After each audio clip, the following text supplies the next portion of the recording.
Jama'a assalamu alaikum wa rahmatullahi ta'ala wa barakatuhu.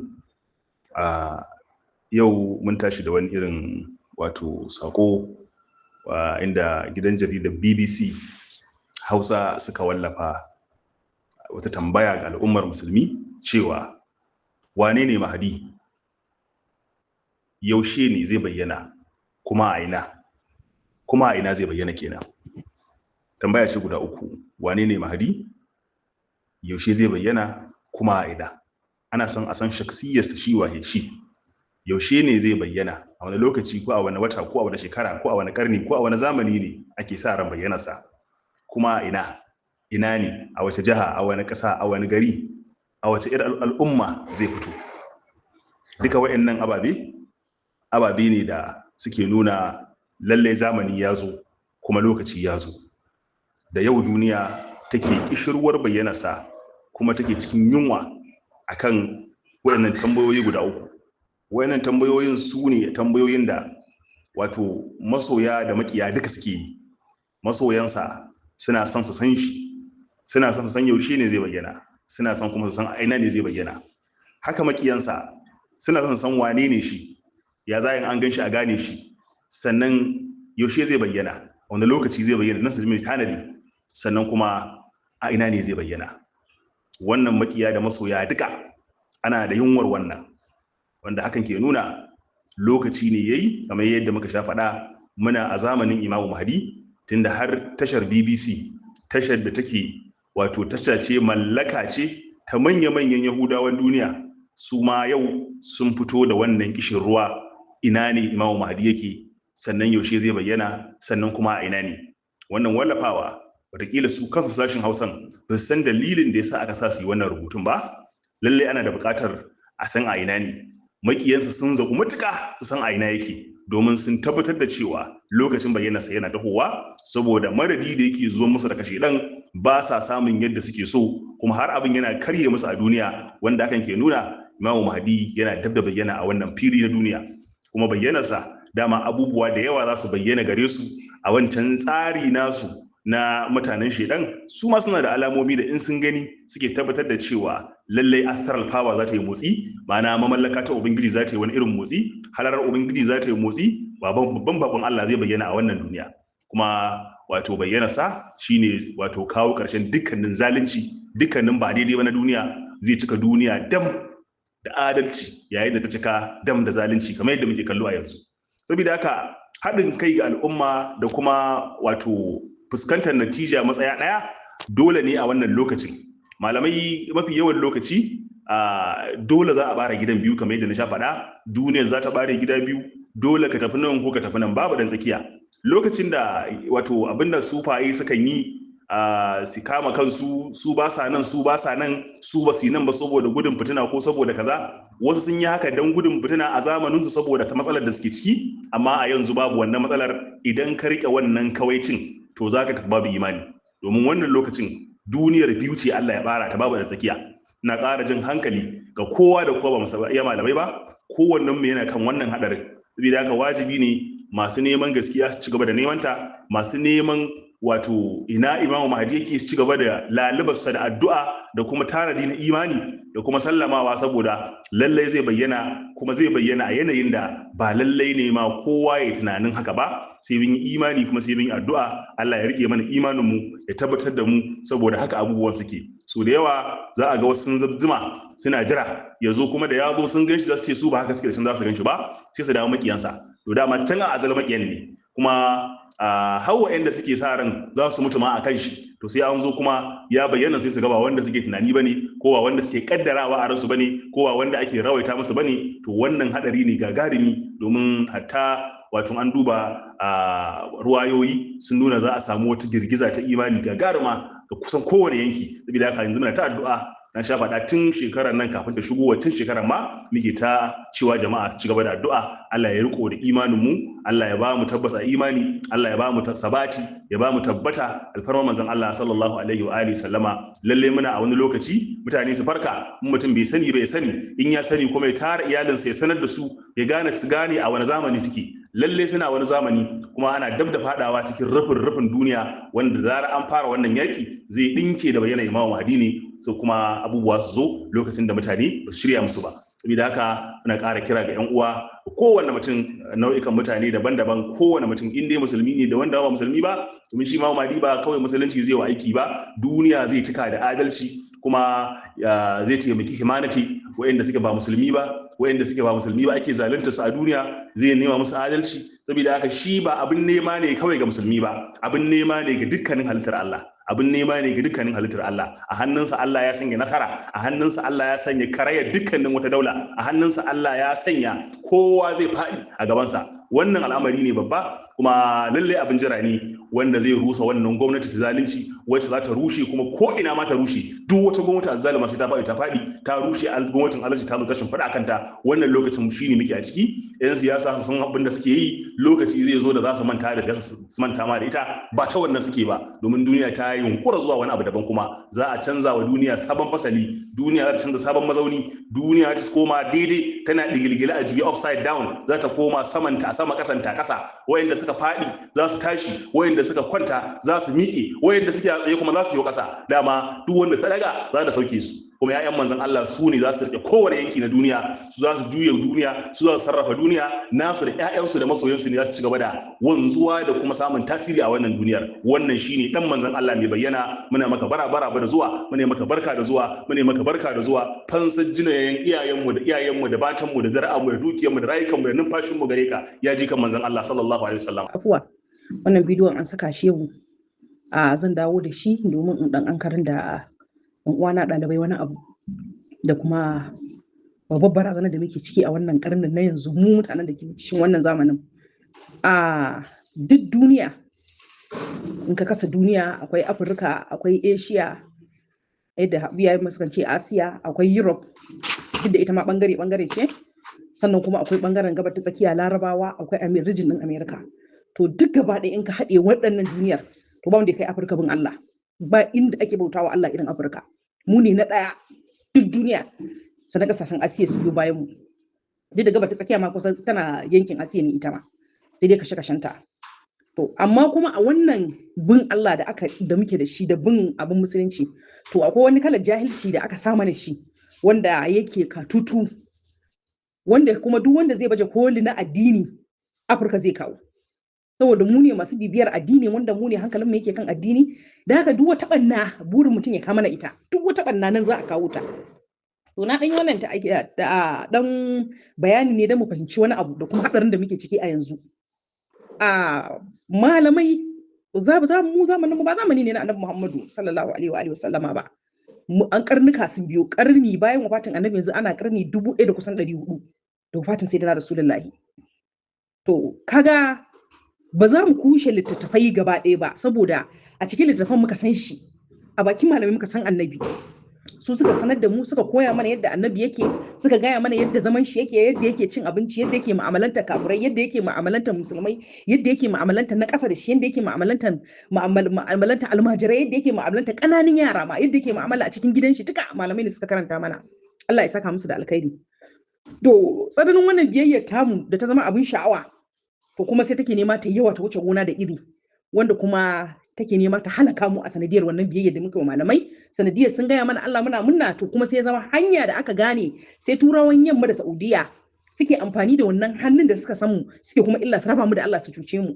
Banda bakin talauci da suka sa mana, da azaba da musiba da muke ciki, a sanin Allah ma da zamu samu tsira, mu samu aljanna, to ba su haƙura da ita ba, suna biyo mu da sharri daga nan gurin. Maimakon tunda sun hana mu ji daɗi, sun azabtar da mu, to su ba mu mutu ba Allah kawai. A'a, shi ma nan gurin sai da suka shigo mana, suke kawo mana fitintunu kala-kala. Abin da yake faruwa da yake nema ya zama mana gagarumin matsala shine, zaka ga ɗa malami yana karantarwa, to garin wannan biyayya sai biyayyar mu ta zama mun zama ba ma ji ba ma gani, mun ɗauki kujerar annabta mun ɗora ma malamin ba tare da mun sani ba. Abin da yasa na kawo wannan ku shine, Annabi wahayi ne yake sauka daga gare shi. Shi sa har Allah ya gaya mana akan cewa babu wani abu da Annabi yake faɗa wanda ba daga gare shi bane. Baya faɗan sarran shi. Ko me Annabi ya faɗa baya faɗan sarran shi. Duk abin da Annabi ya faɗa, abin da Allah ya sanar da shi ne. To, amma baya ga shi sai kuma masumai wanda ya nuna guda 5 mutanen cikin mayafi. To, zaka ji a baki ka nuna akan cewa kai ai malamin ka ba masumi bane, da kanka zaka faɗa. amma kuma a gurin bin shi to fa kallon ma'asumi ba ma kallon annabta kake mai, saboda kai ba za ka taɓa yadda a ƙashin kanka kwakwalwarka ta gane kuskure ba, bare wani ya ce kuskure. Duk kwabar da zai yi haka za ka karɓe ta ka sa wa zuciyarka, alhalin kuma kana cutar da kwakwalwarka a wannan lokacin, saboda ita kwakwalwa babu ruwanta, ita shine bambancin da zuciya. Ita zuciya kawai burge ka take so ta yi abinda kake so, amma ita kwakwalwa mai hankali ce, da haka za ta yi ta damba da zuciyarka a wannan lokacin ta nusashe ka wannan abin ba daidai bane, amma sai ka danne ta ka nuna mata ita ma din bata isa ba. Da haka kana ji kana gani sai ka zama ka biyo wannan zuciyar taka, da haka sai mu ta tafiya akan bata. Wani malamin batan yana sane yake batarwa, shi batacce ne, biyan bukatar wasu ne, turawan yamma yake wa aiki, kuɗi ake biyan shi, yana so ya ji daɗi ne, ya san gaskiyar, amma saboda interest din biyan bukata aikin da aka sa shi zai zo ya faɗi abin da ya saba ma abin da hankalin ne ya da shi.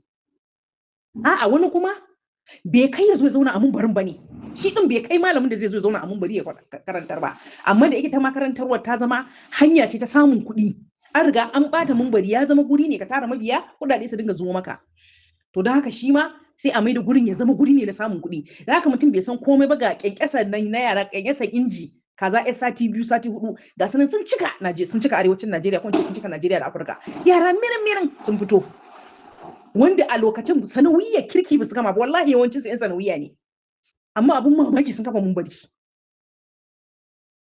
mumbari, da haka banda kwaba ba abin da za su dinga yi, wanda in ka ɗauko shekarun da malaman su ma ba su fito su yi karatu ba, ballantana su malaman su ba sai su hau mumbari da sunan mumbari ne na wa'azi ba. Kun yi gwagwarmaya mana, a ita ba laifi bace, ita gwagwarmaya faɗa gaskiya, ka gano gaskiya ka faɗe ta ko mun ɗacin ta zaka faɗa. Mutum ya yadda kar ya yadda kai dai ka fata haƙƙin shi, ma'anar shi kai baka da tsoro, kuma kai kwakwalwarka tana da kokarin in ta baka gaskiya kana ɗauka, shine bambancin ka da waɗancan, to sai ka tsaya akan wannan, ba wanda zai hana ka, kai mai neman gaskiya ne. Amma kujera da sunan malinta to wannan fa kuskure ne, sai ka kai wani mudda sannan ya kamata ka yi. To ka kai muddin kuma yaya za ka yi kai ɗalibi ka gane wannan malamin ba ma shi da ilimi kawai kwaba yake yi, a'a wannan yana da ilimin mun yadda malami ne shi, amma inda babban matsala take kayan Mossad ne, kayan aikin Mossad ne. Ta ina za ka gane ne da ka irin karatun shi, in kana sab wani wallahi za ka yi mai uzuri, za ka san bai san abin ba, bai san shi ba, wani kuma za ka ya san shi, kana kallon yadda yake karantarwar ka san zuciya ne kawai, ka san kai ya san abin ya san zuciya ne kawai, biyan bukatar shi ne, akwai wanda yake wa aiki. Mun sha faɗa muku wannan Mossad din, ba wai in muna cewa Mossad mutum yaran Isra'ila ne, wai Isra'ila za ku gani ko a ganshi yana shigowa ba, ai san fika duniyanci, hannunsa shi kanshi malamin bai san wanda ya sa shi aiki ba, kawai wasu mutane za su shigo su bashi manyan kuɗi su ce ga irin karantarwar da muke so kai baka ga wancan ba, wannan din ka sani, alhalin kuma su din ne suke zance da wancan, kai baka kai matsayin da zaka san su bane, sai kai wani nisa sannan su bude maka hijabin ka zo kusa da su, shi ma mukami ne ta fada shedan, da sai ka kai mukamin da zaka matso kusa da su, in baka kai mukamin ba ka matso ba, sai dai yaran su saka aiki. To alhamdulillah mu muna gane su, da haka kai mabi kai ne abin tausayi, ka sani in ka mutu kai kadai zaka mutu, in ka mutu kai za a sa a kabari, in an tashi daga kabari na ranar lahira ba zai yi dan malaminka yayi kwaba ka biye mishi kai ma ka sauka daga kan layi sai Allah ya ce ai tunda malami ne ya gaya mun kawai kai ka ce hujjata, dan da taba jin an taba gaya mana muna yara, wai duk abin da malami ya kawo ya karanta maka wai ka yadda da shi, wai ranar lahira kai hujjar da zaka gaya Allah sai ka ce Allah ga malam shi ya gaya mu daga ni na kubuta. Ƙarya suke, suna so ku yadda da malamai ne, kamar yadda na gaya muku sun lura Afirka ba abin da muka sa a gaba kamar bin Allah, ta nan kuma suke illata mu. Da haka da gare mu ɗalibai, duk malamin da ya fito da sunan karantarwa in ya zo ya karantar da mu abu 100 ba ɗaya kyawawa, idan ya zo na cikon 100 ya aje abu mu ka aje mai kayi shi kaka saurare shi akan wannan, kai bara a da shi akan wannan, inda kofar da zaka tashi ka ce malam wannan magana taka kuskure ne, in ba ka iya faɗa kai tsaye ba ka ɗaga hannu ka ce malam a warware mun wannan karatun. Duniya ce take kallon ka. Yanzu zamanin Yahudawan da suke sa su dinga irin wannan aikin su kansu sun kasa samun mafita, abin ya kwace musu. Yadda suka saba sarrafa duniya da a tafin hannunsu, kana magana baka sani ba su suka saka, kana cin abinci baka sani ba su suka baka, kana shiga mota baka sani ba su suka baka, yanzu abin su kansu ya fi karfin su. Ka ɗauko misali kyamar Yahudawa, nawa suka kashe bayan gama yakin duniya na biyu, nawa suka kashe akan kyamar Yahudawa, sun yi kamfen kamar babu gobe. Ka ɗauko nawa aka kashe akan yaɗa wahabiyanci, ba su taɓa tunanin za a kai wannan shekarar mu kai 2030 ya zama akwai dan shi a sufi a duniya a lissafin su babu gaba ɗaya kowa ya zama wahabiyanci yake yi duk da akwai bangaren da suka yi nasara saboda akwai inda zaka ga sufaye nan da yawa da sunan batijja ne ko ba kadire amma kana jin maganar shi ka san na wahabiyawa ne akwai kalaman da ba yadda za a yi dan dariƙa yi shi misali da nake kawa ta ina ka ta dan dariƙa tun da kake zaka daga littafin Shehu Ahmadu Tijjani kaga inda ya ce maka in shi a kafirai ne da haka ina ka samu kafarta su kai amma su ku a wahabiyawa littafin su cike yake da kafarta yan shi'a duk sun kafarta su malaman su daidai ne ba su kafarta yan shi'a ba za ka daga littafin Shehu Ahmadu Tijjani ka ji ya ce maka kaf yan shi'a kafirai bane to ai jinin shi ne iyayen shi ne amma su kuma a littafin wahabiyawa ci gaba daya kafarta su suke yi to amma abun mamaki yanzu sai ka ga ba kadire ba Tijjani dan gama gari duka suna kafarta yan shi'a to wai magabatun su gurin wannan kafartawar kaga kai yahud wahabiyanci kake yi ba tare da ka san kai wahabiye bane Malam Jafar ya faɗa ya ce abinda isa ba za mu je mu yanyanka ƴan ɗariƙu ba mu far musu mu yanyanka su saboda duk akwai yaran mu a cikin gidajen su kuma haka ne gashi nan yanzu suna ta fitowa dan ɗariƙa kamili dan karan nan dan babban gida shahararre wanda malamin shi yana kan kusan mukamin kudbaniya wanda gaba ɗaya ya ƙara da rayuwar shi a halar sayyidina Rasulullahi bai san komai ba sai kare annabi ya wuce ya zo yana tararrabi akan matsayin annabi da wani zai fito na fito da annabi kowa ya shi duk girman shi a duniya ba zai taba goya mai baya ba amma kuma sai a samu idan shi ya fito shine yake nema kirikiri ya dauki ya kasa da annabi ya lafta wa annabi datti ya lafta wa shugaba datti saboda ya kare wani sahabi wanda ba koyawar iyayen malaman su bane ba kowa su bane ba wannan rufan abu bane iyayensu ba dadewa suka yi da rasuwa ba ku dauko karatuttukan malaman su ku ji ba za ku ji inda za ku ji waɗannan maganganun ba ba za ku same su ba su ma ba ma sa karanta komai sai falalar soyayyar annabi anan kawai suka kare sun kare a jikin annabi ne su to ya da kyau mutane mu gane zaka ga tiryan ka zo kana faɗan gaskiya kana faɗan abin da wahabiya suka yi a littafin su mutum yana ta jinjina maka yana an gode Allah ya taimake ku amma da ka faɗi laifin malamin shi gashi nan duk wani mai hankali ya san laifi ne amma kuma anan gurin sai ce maka bai yadda ba kaga me ne yake nufi ya mai da malamin shi annabi kuma alhalin ba annabi bane ba ma'asumi bane amma shi annabi duk abin da ya faɗa daidai ne baya kuskure to amma duk wani saura za su yi kuskure sai wanda Allah ya zaba wanda Allah yake ba su ilimin ilhama ita kuma wannan baiwa ce da falala da yake aiko musu sako tsakanin su da Allah zaka same su kuma suna taka tsantsan akan haddin Allah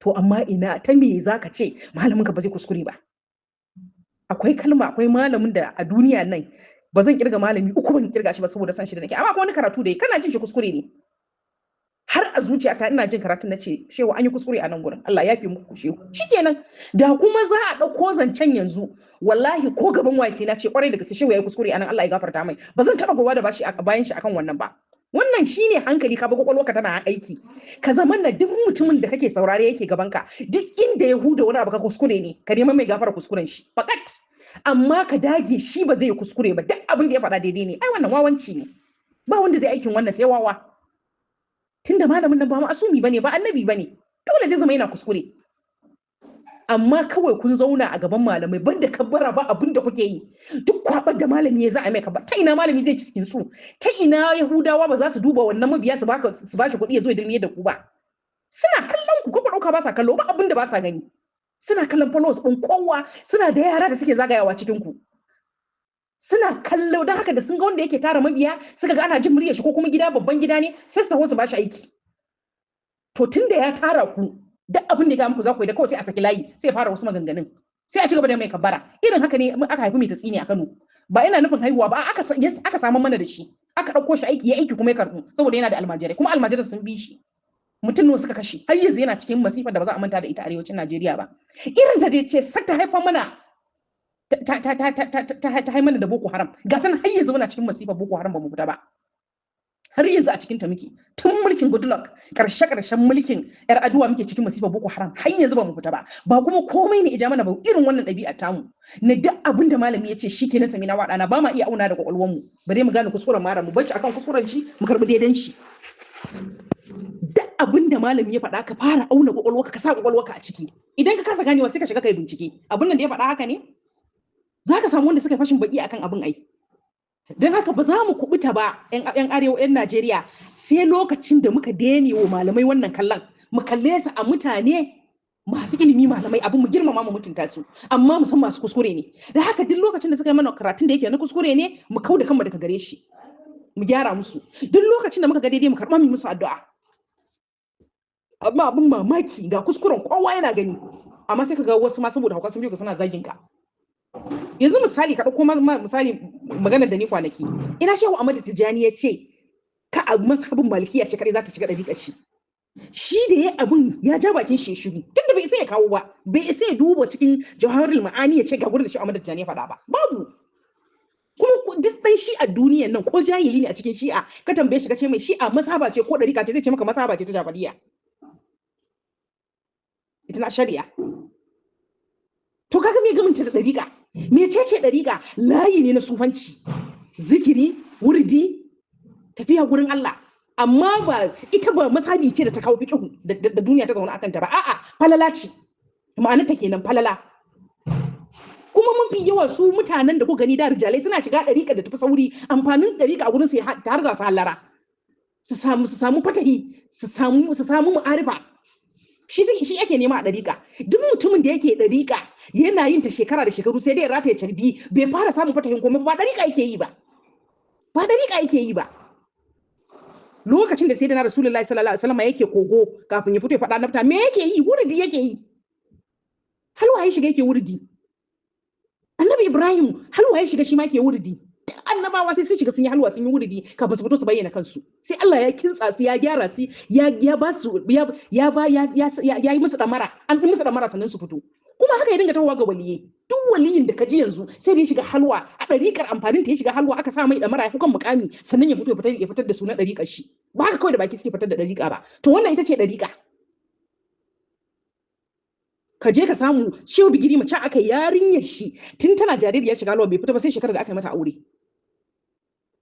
Shehu Abdulkadir Jilani an ce da ya shiga halwa da ya fito daga dajin an ce sai zaki ne mai rakiya cikin gari duk wannan ƙaryata sun da mutane suke wahabiyawa su an gine su akan haka ne ba su san hanyar ba layin su bane ba kuma su taba sani ba abada saboda sun zahirci layin ta yaya zaka zauna kai ta zikiri kai ta ambatar Allah kai ta ambatar shi da safe da rana da daddare ka kwanta bacci sai ka ji bakin ka yana zikiri Allah ya ki sauraron ka zai tanka maka wata ran ai illa iyaka ya tasirin ka yake a gurin Allah wannan kuma to da haka ya kamata matasan mu yan dariƙa ku fahimci menene layin dariƙa ni sai da wannan abin ya zo na fahimci wallahi da yawan mu ashe ba mu san dariƙar ba dariƙa ba masaba bace dariƙa amfanin ta ginuwa take akan falala da wankin da tsarkin ruhi ta wanke maka ruhi da wanke maka zuciya ta gyara ruhinka ta gyara maka jiki amfanin ta kenan ake yin ta da haka malamin shari'a zai iya fitowa daga cikin dariƙa da haka akwai abin da yake haka ne akwai abin da yake san ran shi amma gundarin ta an gina ta ne akan wannan abin kamar abin da nake gaya maka lokacin waliyan da suke Kano ku tambaya su malam Shehu Atiku Sanka su zangon bare bari wa su wasu bigiri ma lokacin da malam Shehu Ibrahim ya sai zo malamai ne gidiman malamai an ce da za su tafi su je su mu baya ga Shehu Ibrahim ya sai da suka ce to mu cire rawanin ilimi mu tafi mai a safi ba mu da ilimi saboda girman wilaya bai fi su da komai ba lokacin sai da wilaya ya fi su matsayi ta wilaya to wannan ita ce ɗariƙa amma kai ta faɗa da baki ɗariƙa da kake zikiri baccin ka an kwakwanta mafarkin ka ba normal ɗin mafarki bane to don haka idan wani ya zauna a mumbari da sunan ɗariƙa yayi tafka to ba ɗariƙa ce ta yi wannan laifin ba a'a su wanda suke aikin kamar yadda na faɗa manyan waliyan da suka yi aiki a Kano malaman ɗariƙar su abinda suka fi mai da hankali suka yi maka Allah su karantar da kai ka san Allah abinda suka fi mai da hankali kenan duka an karata dukan sefi ko mu a lokacin muna yara malaman tafsiri daban na wa'azi waɗannan malaman kuma da ake zuwa gidansu Shehu Arazimi su kuma malintar su daban kuma in ka je gurin su gashi na su malamin ishiriniya majority in ka zo gurin su ba littattafan su Bukhari wa Muslim suke karantawa ba shi suke karanta maka ba suna karanta maka falalar annabi da makamantar su koya maka soyayyar annabi kowa ya san a haka aka san malaman sufaye gina al'umma akan soyayya sayyidina Rasulullahi sallallahu alaihi wasallam shi suke ce mana jahilai yan izala wabiyawa saboda ba layin su bane ba su san me ake samu a wannan gurin ba wannan gardin da muke sani ba su san shi ba saboda duk a cikin littafin malaman su an hana su wannan To amma kuma abun mamaki sai a dinga jin wannan abubuwan wanda tsari ne na wahabiyawa yana fitowa daga cikin gidajen ɗariƙa. To ba suna yin wannan maganganun, ba suna yin shi akan ɗariƙar ba ne, a'a akan kansu ne. Da haka kana da ‘yanci a ƙwaƙwalwarka ka zaɓi abin da suka faɗa daidai ka fita musu da abin da ba daidai ba. Amma ‘yan uwa ɗalibai, ‘yan uwa na waɗanda muke mahajubai, wallahi idan ba mu yi a hankali ba malaman za su kai mu wuta. Shine gaskiyar abin da zan gaya mana. Wallahi za su kai mu wuta. Muna cikin wani ƙarni na tashin hankali na ƙarshen zamani. An ce sai an yi girgizar imani, wasu sun ce hawa 3, akwai wanda sun ce za ta kai wurin hawa 6. Yadda kuka san a samu abin da tankaɗe yanzu haka ake wa al'umma. Da haka yanzu idan baka yi intabi ka ba a hankali, ka yi taka tsamtsam, ka ci gaba da zikiri da roƙon Allah ba, wallahi sai ka faɗa cikin wannan zamiyar da ake yi. Saboda shedan ne yanzu muraran shi ya fito. Haka nan yanzu ka sa zuciyarka kamar mahadi ne muraran shi ya fito. Kowa neman nashi yake ɗibi nashi, sannan kuma kowa ya bayyana irin kowa ya gani ya gansu. Da haka idan kana wancan layin na shedan baka sani ba, to yanzu zaka bayyana. Zai fito ya ce kai na wani kuma dole ka bi shi. Idan kai kuma kana layin ko da ana ganin ka kana wancan layin, sai yanzu ka gani sai ka ga mutum ya biyu gashi nan buhabiye ne amma yanzu kawai sai ya gane waye annabi, shikenan sai ta ko layi. To me mu koma a wannan shine intabi, ka ba a hankali da taka tsamtsam. Kowa ya zo ya maka magana ka tsinci mai ma'ana a ciki ka watsa mai da saura. Kaka ce zaka bi shi akan komai ya faɗa. Ya zo ya yi magana aka ba shi amsa, sai ka kalli wanda ya bada amsar da shi wa ya fi gaskiya a matsayinka na dan uwana kenan wanda kake baka san komai ba kai ba ka iya zuwa kai binciken ba, da kanka zaka ji ai to wannan ya fi hujja ai. Amma ka ce kowane kwaba ya kai mai kabbara gobe ma ya kaba ka, shikenan ka dulmiya, zai tafi ya kai ka wuta. Allah ya kare mu, Allah ya tsare mu. Amma ƴan uwa ya kamata ya zama muna kula. Yaɗa labarai ta Al Jazeera kamar yadda ta bayyana a labaranta, ta bayyana cewa Pakistan Prime Minister Pakistan kenan, ya bayyana cewa an cimma matsaya ta ƙarshe yarjejeniya tsakanin Amurka da Iran. Abin da ya rage yanzu shine sa hannu ya rage, an cimma yarjejeniya tsakanin Iran da Amurka. Radio Faransa kamar yadda suka bayyana, su ma sun bayyana cewa wasu kunshin bayanai da suka fita game da yarjejeniyar kasashen Amurka da Iran. Wannan yarjejeniya da ake shirin sa wa hannu don kawo ƙarshen yaƙi da yake tsakanin Amurka da ita Iran ɗin da sauran yaran Amurka. Ƙasar Amurka wato Washington ta miƙa wuya ta hanyar aminta da dukkan sharaɗan Iran. Sharaɗai ne masu tsauri wanda Iran kuma ba gudu ba ja da baya akan wannan sharaɗan. Gwamnatin Amurka ko mu ce ana cewa wa fadar White House, ma'ana ƙasar gaba ɗaya inda fada ce, ko a ce ba da gwamnatin Amurka a hukumance ta bayyana cewa ta yarda da dukkan sharaɗan Iran, yadda sharaɗa ne masu tsauri. To amma Amurka haka ta miƙa wuya.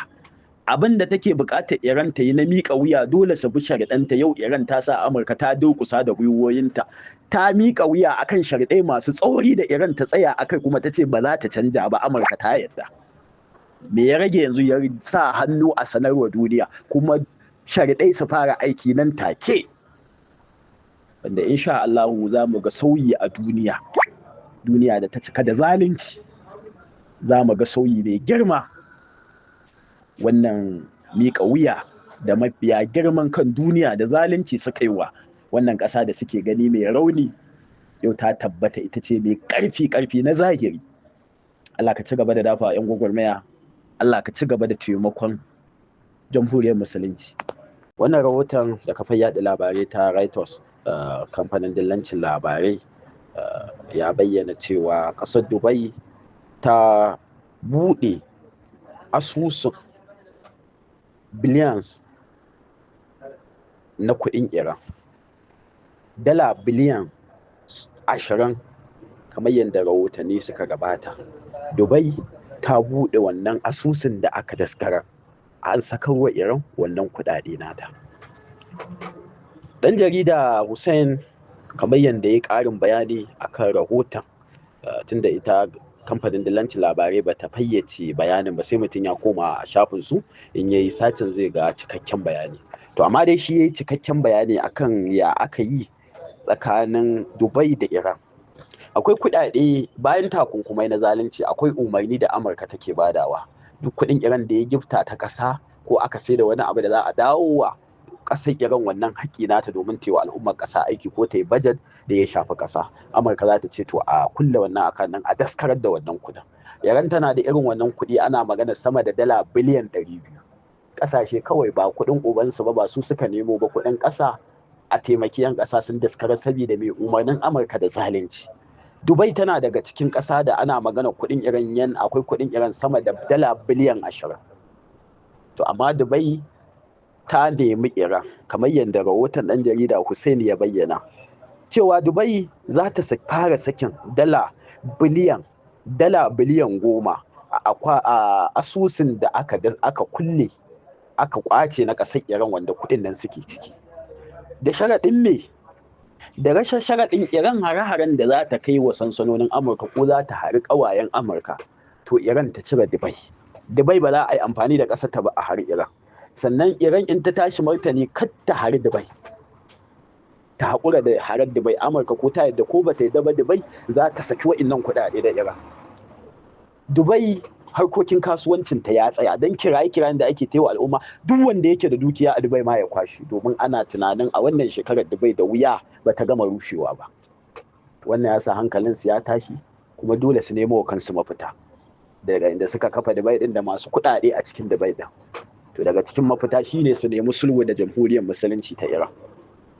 A cikin jawaban Hussein ya bayyana cewa a cikin kuɗin ma dala biliyan 3 cash aka ɗauki dala biliyan 3 aka kai wa Iran.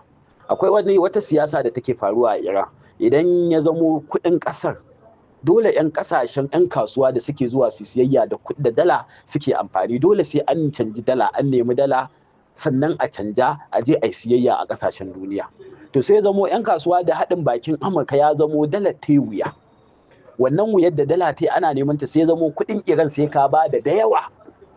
Shine za mu ji a wannan zaluncin da aka yi Iran sai da dala Amurka guda ɗaya ta kai kuɗin Iran dala miliyan dala ɗaya ta Amurka sai da ta kai kuɗin Iran miliyan 1.700. Kuɗin Iran da dala ɗaya sai da ta kai miliyan 1.700 saboda zalunci.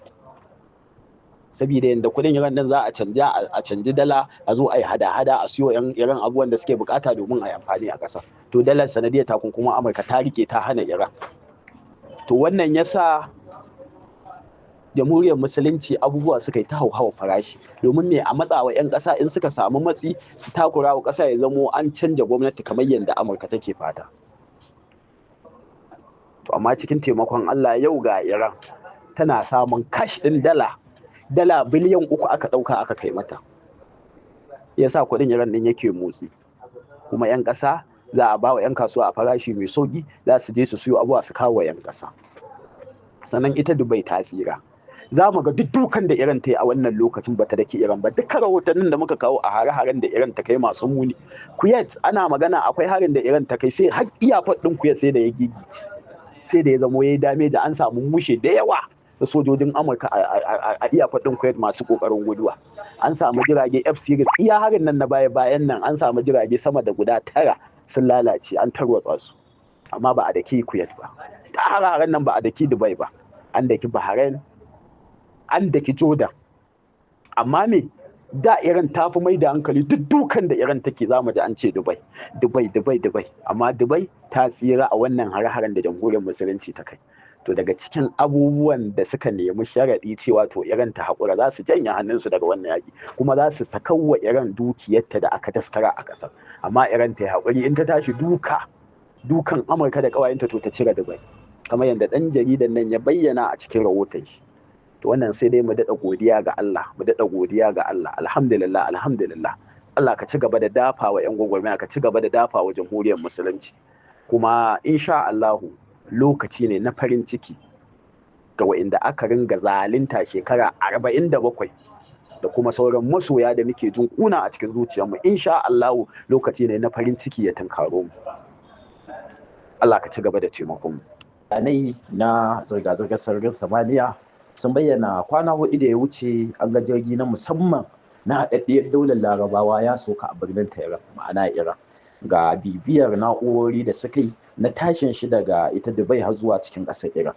Wannan jirgi an bayyana shi ne yake ɗauke da wannan adadi na kuɗi dala biliyan 3 a cikin shi, wanda aka je aka damƙa wa Iran. Kuma Iran ta ba wa Dubai garantin cewa in dai ba amfani aka yi da ke ba to ba ruwan mu yanzu da yakin kubata, don haka ku saka mana dukiyoyin yan ƙasa. Sannan kuma wani abu da ya daɗa bayyana kamar a yanda mai rahoton ya bayyana, ya ce yanzu Iran ta zamo ita take da iko da ƙasashen larabawa, sai abin da take so sai abin da ba ta so za a yi. Ma'ana mulki ne na adalci, yanda aka shekaru ana zalunci, ana rusa al'ummar manzon Allah, ana kawo mana ta'addanci. Duk wannan zaluncin da aka riga wa al'ummar manzon Allah yanzu ƙarshen shi ya zo. Da al-muslimatu mu'mina, wanda daman su an samu mataimaka ne na wanda manzon Allah ya albashir zai bayyana ya ceci duniya, wato Imam Mahdi. To yanzu zai zamo su suke da iko da wannan kasashe na Larabawa, ta tabbata. Firaministan harkokin wajen Iran ya bayyana cewa a cikin yarjejeniyar da za a sa wa hannu akwai tsaye da yaƙi a dukkan wasu wajaje da yaƙin nan ya kai. Gaza ne, Lebanon ne, Yemen, duk inda 'yan gwagwarmaya suke da za a iya farmaka su ko a kai hari, wannan yarjejeniya ta sa su a ciki. Don haka yarjejeniya har da al'ummar Lebanon da sauran 'yan gwagwarmaya na ko'ina a duniya. To alhamdulillah, Amurka bata cimma buri ko ɗaya ba, duk abin da ta ayyana za ta yi yaƙi domin shi bata cimma ba. Iran ta samu nasarar kama munafukai wa'inda ake kitsa rusa ƙasar, wanda da Iran bata san da su ba, sanadiyar wannan yaƙi yau Allah ya fito mata da su. Allah ya sa Iran ta rusa makiya na waje, duk ƙasashen Larabawan da ake amfani da su a ajiye sansanoni domin a cutar da Iran, yau Iran ta ga bayan su. Wannan nasara ce gare mu. Sannan yau ga Amurka tana bayyanawa da kanta ta anshi sharuɗa na miƙa wuya masu tsauri. Wannan nasara ce mai girma gare mu. Sannan ga mashigar Hormuz da take sakakaka, kowa zai abin da ya ga dama. Yau jamhuriyar musulunci ita take da mallakin wajen, in ta niyya ta ce ta rufe, yau in ta niyya ta ce ta buɗe. Tsarin musulunci bai tafi ba. Sun shahadantar mana da Kamna'i da yin shekaru kusan 80 yana gwagwarmaya. Na ɗan manta amma dai an mun gyara. Yau ga Kamna'i matashi, Kamna'in ne dai matashi mai jini a jika, wanda bai san wani abu ba wajen makiya Allah, wajen azzaluman duniya, sai dai a'a ba za mu taɓa miƙa muku ya ba. Duk abin da suka kawo ce a'a sai dai ku bi namu, kuma yau sun haƙura sun bi namu. Wannan alhamdulillah Allah ka ci gaba da babu nasara. Masaddai daga ƙasar Indiya da Al Jazeera ta wallafa sun tabbatar da cewa an kira ne mataimakin jakadan Amurka don yin bahasi na ya ba da ƙarin haske yasa Amurka ta kai mu jiragen Indiya hari, jiragen ruwa waɗanda jiya ne ko shekarun jiya mun turo suna kamawa da wuta. Wannan jirgi na Indiya to hannun Amurka ne. Na haka nan Indiya tana son ta ji daga Amurka me yasa, kuma wannan abu an samu kusan so biyu kenan ba da jimawa ba. Sai Indiya tana kiran ya, tana son a yi mata ƙarin haske akan waɗannan hare-hare na gayya akan jiragen. Yadda Al Jazeera ta wallafa, duk da ma kusan dukkan jaridun sun wallafa shi. Wannan da kuke gani shine tsohon shugaban ƙasar Koriya ta Kudu. An yanke masa shekara 86, ministar na tsaro na ƙasarsu. Tarantan zai yi a gidan kaso, kuma yanzu yana da shekara 65 kusan 66 ma, saboda ɗan sun tuna. Na haka nan an kama shi kasan shekara 30 saboda ana zarginsa da cewa wasu laifuka da abin da, amma abin da sa an kama sa wasu musayyarat sun katura na leƙen asiri a Koriya ta Arewa, wanda wannan wata tsokana ce wanda kowa ya sani Koriya ba za ta ɗauki irin wannan.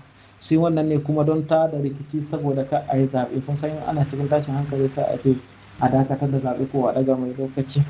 Ta wannan laifin sa an ka kame shi, amma dai lauyan sun ce za su ɗaukaka ƙara. Amma shekara 30 na in ba Allah jara mai sayar mutu gidan maza. Yadda Al Jazeera ta wallafa, wannan dai Abbas ne Iraqizi mai magana da yan abin ministan harkokin wajen Iran yake cewa yanzu sun yi kowane lokaci kusa da bi ma'ana fahimtar juna don a samu a tsagaita wannan yaƙi, wanda wannan yaƙi ana iya tsagaita shi, ana iya aza hannu sama yarjejeniya banda gobe Lahadi insha Allah. Ana iya dakatar da yaƙin ranar Lahadi a hukumance. Wannan shaidanin ministar na haramtacciyar ƙasa wanda da ganin fuskar shi kasa wanda ya sha jini ya yi uraful mujrimuna bisimahum fa yukhaz bima yasula qadan kenan.